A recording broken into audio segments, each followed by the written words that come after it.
Chapter 1. Robin Hood becomes an outlaw. Robin Hood was born near the end of the 12th century. His real name was Robert. He was the son of the Earl of Huntingdon. At that time, England had many problems. King Richard was away on a crusade in the Holy Land. He was away many years. His brother, John, became king. He was a cruel and greedy king. His men were arrogant and brutal. The poor people of England suffered a lot. They paid very high taxes to King John and his sheriffs. Many families died of hunger. One day, the cruel sheriff of Nottingham killed Robin's father and took away his lands. Young Robin lost his father, his home, his lands, and all his possessions. He escaped to Sherwood Forest with his loyal servants. They decided to live as free men in the forest. They didn't want to be slaves of King John.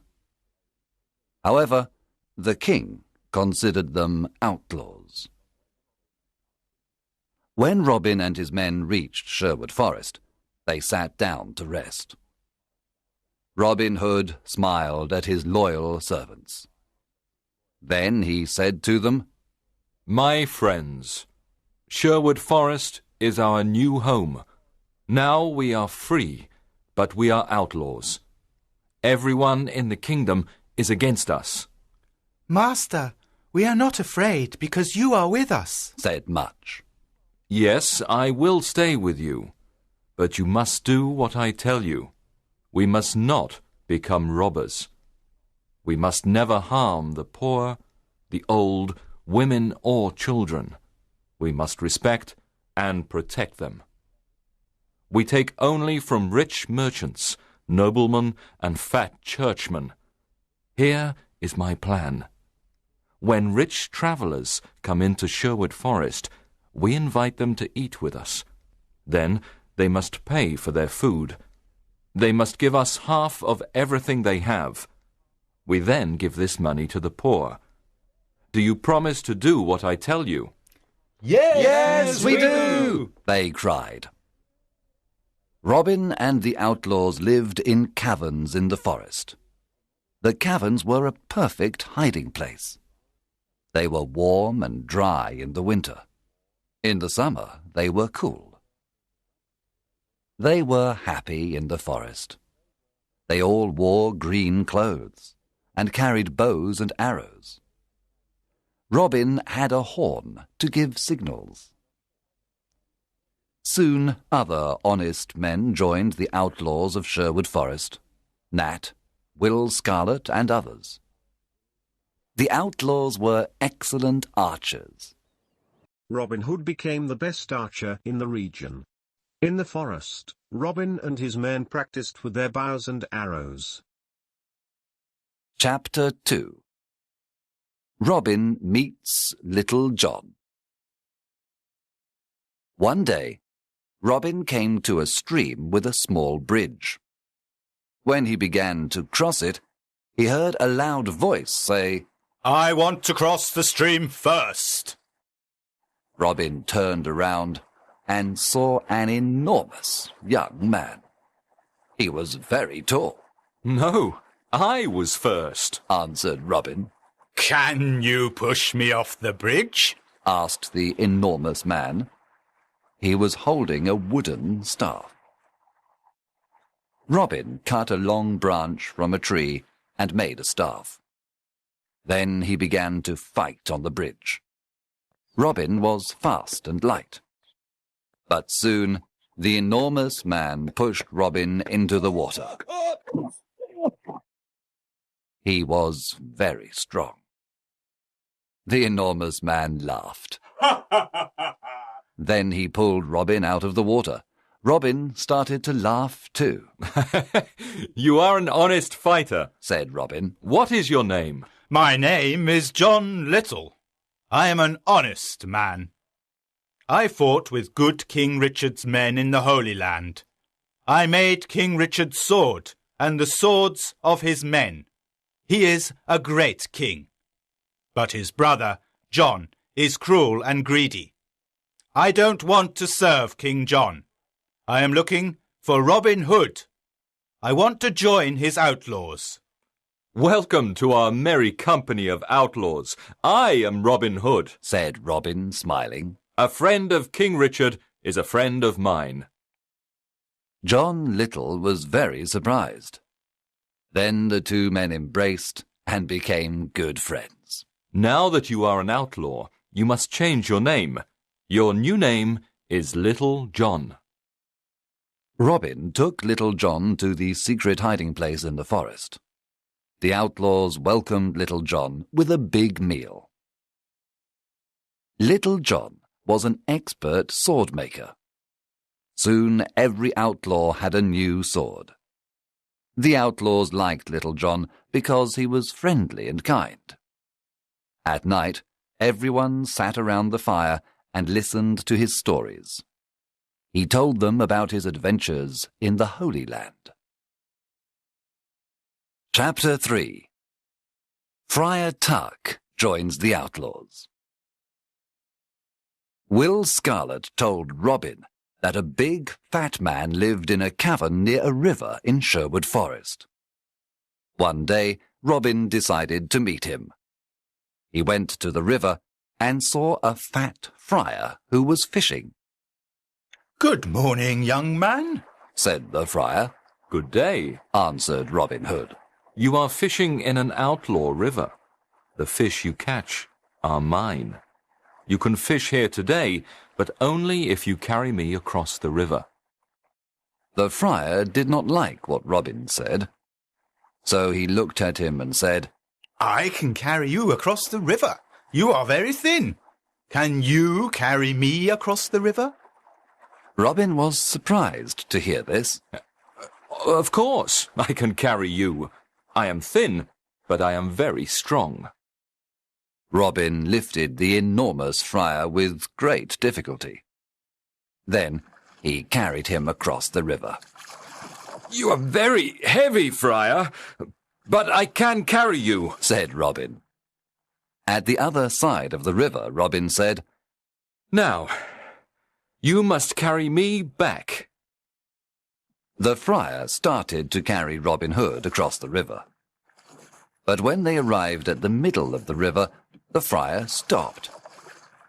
He sniffed Robin and said, "Goodness, you smell like an old rat. You need a good cold bath." And so the friar threw Robin into the cold water. He laughed loudly and then pulled Robin to the riverbank. Robin was angry at first. Then he smiled and said, You were right. I needed a bath. I feel better now. My good friar, you are free to fish in this river when you want. "Let us shake hands before I go away," said the friar. Oh, don't go away, said Robin. My name is Robin Hood. "What? You are Robin Hood?" asked the friar. He was very surprised. Yes, come and live with me and my outlaws. We are all good, honest men. We take from the rich and give to the poor. We want a friar because we need the word of God. What is your name? "I am Friar Michael Tuck of Fountains Abbey. I had a quarrel with my abbot. He was very greedy and rich. He never helped the poor. He forgot God's teachings. When I told him this, he wanted to punish me. I escaped to the forest. Now I live a simple life." If you want to live a simple life and help the poor, then come to Sherwood Forest, said Robin. The two men shook hands and promised to be friends for life. Chapter 4. Wanted, Dead or Alive. Some years passed, and there were more than 200 outlaws living in Sherwood Forest. Robin Hood was the hero of the poor. He continued robbing the rich to give to the poor. Robin Hood called this the Sherwood tax. All the rich travellers who passed through Sherwood Forest paid the Sherwood tax. The Sheriff of Nottingham sent an army of soldiers to Sherwood Forest to capture Robin Hood. But Robin and his outlaws were in the trees. They killed all the soldiers except one. Robin and his men were the best archers of the region. They knew the forest perfectly. They were never afraid of fighting the soldiers of the wicked Sheriff of Nottingham. It was impossible to stop Robin Hood. The sheriff was furious because the people laughed at him. He was never able to capture Robin Hood. King John was furious too. His subjects loved King Richard and hated him. One day, King John stood on the castle walls. He spoke to all his people. He said, "We must capture Robin Hood and his outlaws. They are our enemy. I can pay 100 pieces of gold for Robin Hood, dead or alive. Bring me that outlaw." From that day on, Robin's life was in great danger. Chapter 5. Robin meets Maid Marian. When Robin Hood was a boy, his best friends were Marian Fitzwater and her brother Mark. Robin played with them and taught them to use the bow and arrow. He also taught them to fight with the sword. Robin loved only Maid Marian, and she loved only him. One spring day, Marian's father, Lord Robert Fitzwater of Malaset, said to her, "Marian, you are a beautiful maid. Soon you must marry. There is a very rich nobleman who wants to marry you." "What is his name?" Marian asked. "His name is Sir Guy of Gisborne, a good friend of the Sheriff of Nottingham." When Marian heard this, she was very unhappy. This was terrible. She did not want to marry Sir Guy of Gisborne. She loved Robin Hood and wanted to marry him. She decided to run away to join Robin Hood. She disguised herself as a knight. Then she took her horse and went to Sherwood Forest. Robin Hood was in the forest. He was coming from Nottingham and was disguised as a beggar. They met in the forest. It was evening, and it was almost dark. When Robin saw the knight, he asked, "What are you doing in the forest?" "What are you doing here, beggar man?" answered the knight. They did not recognize each other. "This is outlaw country. Go back. You can't stay here. We don't know you," Robin said. "I cannot go back. I am not afraid of outlaws," answered the knight, taking out a sword. "I am ready to fight you." And so the fight began. Both were experts with the sword, but Robin fell to the ground. The knight said, "Now take me to your leader. Take me to Robin Hood." She took off her helmet, and Robin was very surprised. It was his dear Marian. Robin took off his beggar clothes. Marian recognized Robin. She too was very surprised. Then they kissed. There was great happiness in Sherwood Forest that evening. Marian and Robin were finally together. Friar Tuck married them after a few days.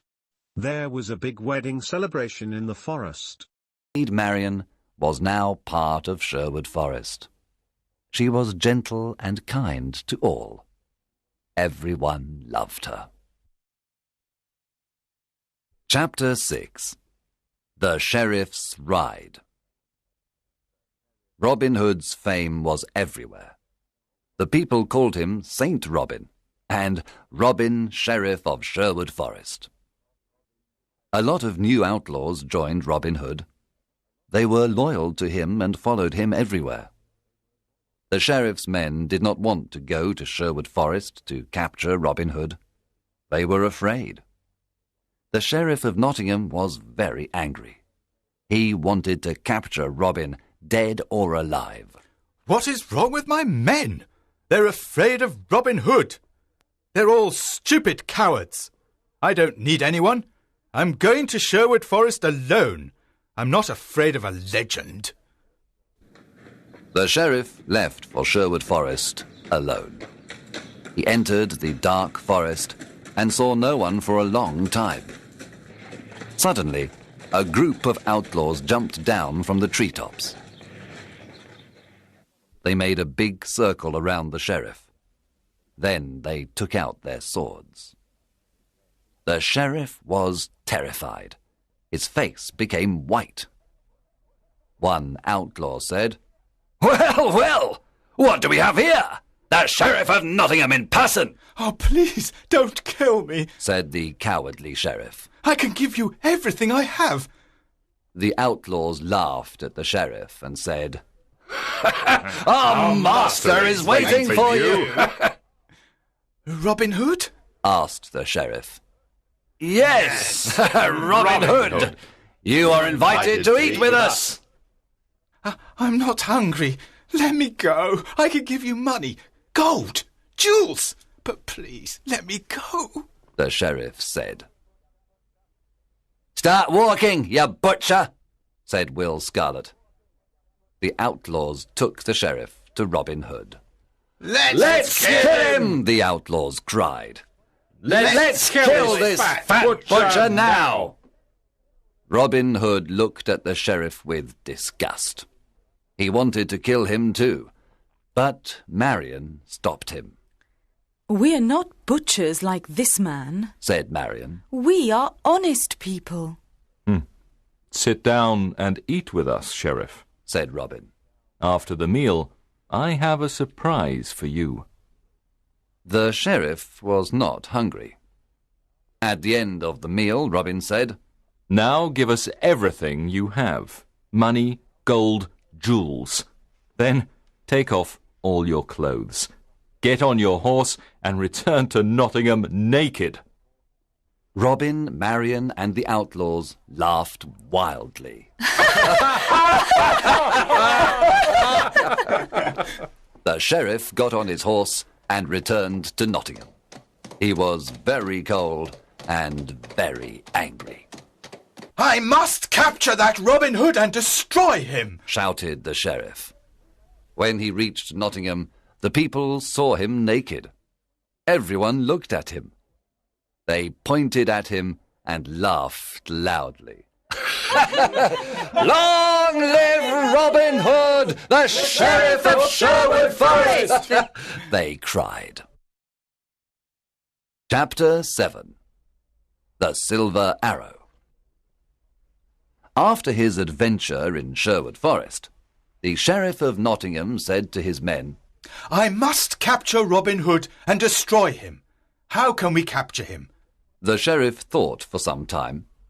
Then he said, I know how we can capture him. Let's have an archery competition here in Nottingham.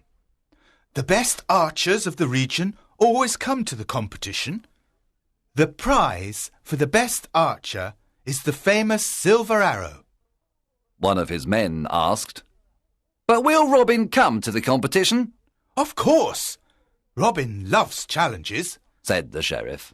He will come disguised, and we must discover him.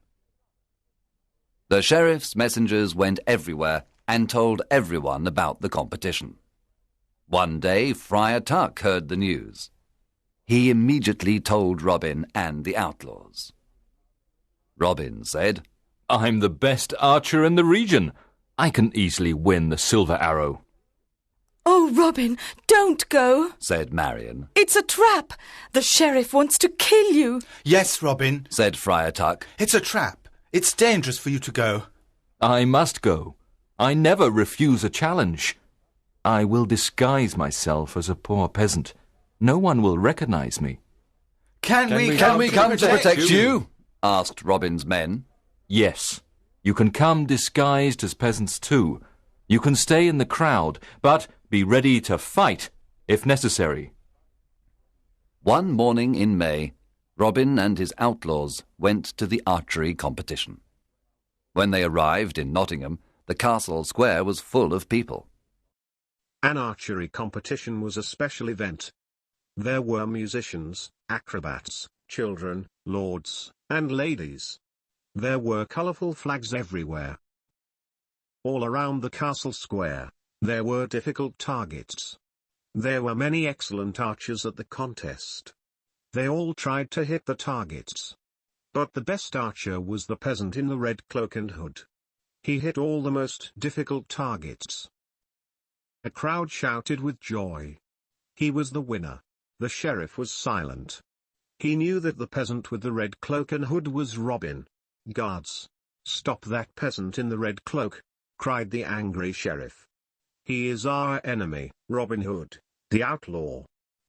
The sheriff's guards ran to capture Robin. But Robin's men attacked the guards. There was a lot of fighting. Robin and his men killed or injured most of the sheriff's men. Then they quickly left Nottingham and returned to Sherwood Forest. When they arrived, they celebrated their victory. Chapter 8. Alan a Dale. Robin and Marian were walking through the forest when they saw a young man sitting near a river. He was playing a lyre and singing a sad song. Who are you? And why are you singing this sad song? Asked Robin. My name is Alan of Barnesdale, but people call me Alan a Dale. I am very unhappy, because I love a girl called Alice. She loves me too, but her father wants her to marry a rich old baron. The marriage is tomorrow at Papelwick Church. The young man was so unhappy that he started to cry. Robin and Marian looked at each other. Marian remembered her similar situation some time ago. Then Robin said, I want to help you, Alan a Dale. I have a plan. Come with me. Early the next morning, Robin sent his best archers to Papelwick. They hid inside the church and all around it. Robin, Friar Tuck, and Alan a Dale disguised themselves as simple peasants. Then they went to Papelwick. They entered the church and sat down. At midday, the bishop and the rich old baron entered the church. Then Alice arrived with her father. She wore a white dress, and she had flowers in her hair. She was beautiful, but very sad and pale. When the bishop began the marriage ceremony, Robin stood up and said, My lord, an ugly old man cannot marry this beautiful young woman. Winter cannot marry spring. What? Cried the bishop. Sit down and be silent. There is no love between that old man and this young woman. You must not marry them. The bishop was furious. He cried, Guards, arrest this peasant immediately. At that moment, Robin's men stood up and pointed their bows and arrows at the guards. The guards did not move. The bishop ran out of the church. Alan a Dale ran to Alice and embraced her. My sweet Alice, I want to marry you. Alice was very happy and said, You are the only man I want to marry. Friar Tuck married the happy couple at Papelwick Church. Then everyone returned to Sherwood Forest to enjoy the wedding banquet. Alan a Dale and Alice lived in Sherwood Forest with Robin, Marian, and the outlaw. Chapter 9. A Stranger in the Forest. One evening, Robin was hunting in the forest. He saw a knight riding an old, tired horse. The knight wore the red cross of the Crusader. Good evening, young man, said the knight. What is the name of this forest? This is Sherwood Forest, sir, answered Robin. I have come from the Holy Land. I was there for many years. I fought many wars against the Turks. Now I am very tired and hungry, said the knight. Robin said, Brave knight, come and eat with me and my men. You can stay with us tonight. Thank you for your offer. I am happy to accept it. The two men rode through the forest together. Robin told the stranger about greedy King John and his wicked sheriff. He told him how the poor people suffered. He explained why he became an outlaw. The stranger listened carefully. There was a good meal of roast pork that evening. The stranger liked the merry company of Robin, Marian, and the outlaws. He talked about his adventures in the Holy Land. At the end of the meal, Robin stood up and said, Let us drink to good King Richard, and to his return. Everyone cheered and drank to good King Richard and to his return. The stranger stood up, took off his head covering, and said, My friends, I must tell you the truth. I am not a knight. I am your King Richard, also called the Lionheart. There was silence for a moment. The surprise was so great. Then everyone at the table cheered and cried, Welcome home, King Richard! Everyone knelt down. Robin said, We thank God for King Richard's return. I am a lucky king. I have loyal people, said King Richard, with tears in his eyes. I know that my brother John and his men are dishonest and greedy. Now I am here to punish the bad and bring justice to all. King Richard looked at everyone and said, You are not outlaws anymore. You are now free men, and all friends of mine. Robin, the lands of Locksley are yours again. You can all leave Sherwood Forest and live as free men. There was great excitement in the air. That night, King Richard slept in Sherwood Forest. The following morning, he rode to Nottingham with Robin, Marian, and his friends of Sherwood Forest. When the sheriff saw them, he ran away and never returned. After the king's return, Robin, Marian, and Little John went to Locksley. They lived a long and happy life. Some of the outlaws returned to their old homes and villages. Some went looking for adventure. Others became soldiers in the king's army. In everyone's heart, there was a beautiful memory of the years spent in Sherwood Forest.